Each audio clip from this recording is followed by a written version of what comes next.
When the National Socialist German Workers' Party took power and extended its influence into all aspects of society, including German children's lives, they turned Nazism into a seemingly fun summer camp to educate them into the Hitler Youth.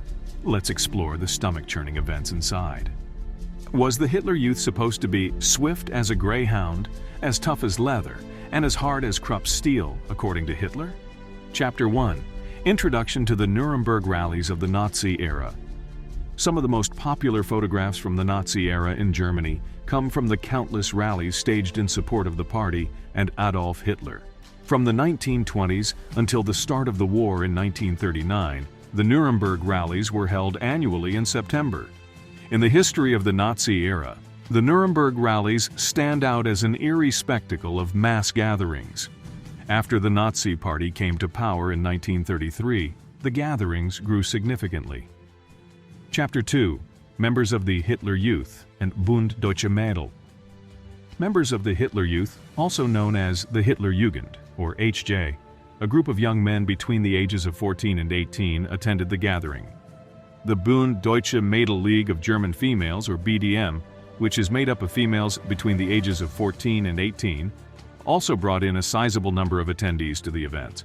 Hitler Youth members had to show up for a variety of meetings and events that were intended to take precedence over other cultural obligations like visiting school or even church. Chapter 3. The impact of the Nuremberg Laws and Hitler Youth on German Jews.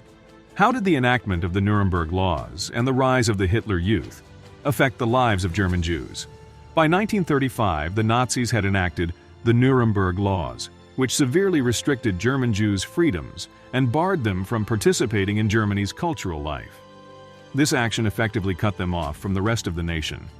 The Hitler Youth ran rampant, instilling fear in German Jewish youth. Jews in Germany were subjected to daily beatings, bullying, name-calling, and humiliation at the hands of the Hitler Youth, according to Holocaust survivors.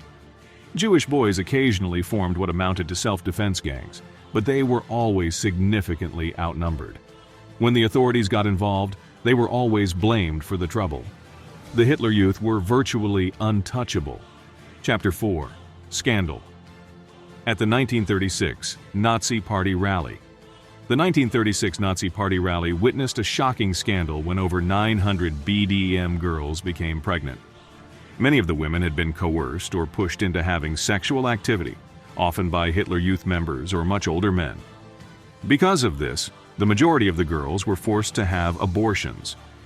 The upsetting episodes involving the young girls at the rallies provide a look into the more sinister sides of the Nazi era. Chapter 5. Objectives and Principles of the Hitler Youth. The Hitler Youth were not Boy Scouts, as some former members of the organization insist they were. Yes, a lot of HJ events and activities were very similar to Boy Scout activities, including camping, hiking, sing-alongs, swimming, skiing, and learning woodworking. However, they also spent a lot of time marching, learning fundamental military practice, and, most toxic of all, being exposed to the Nazi philosophy of hatred.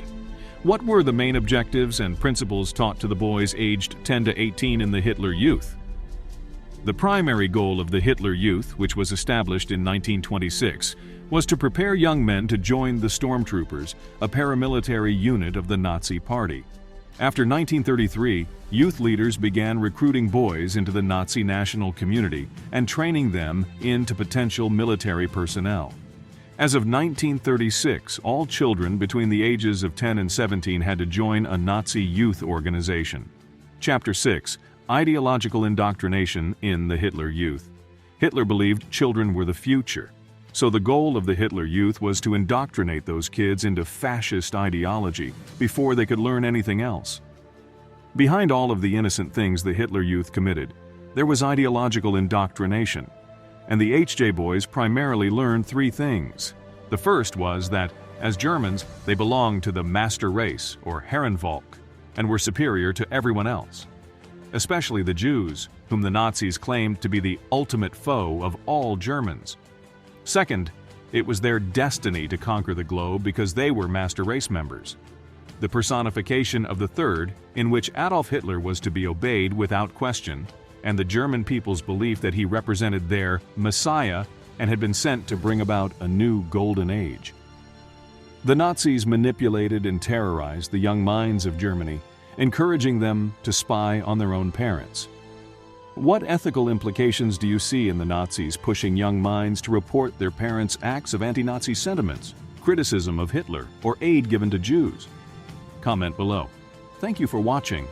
Don't forget to subscribe to our channel and click the bell icon for more historical insights.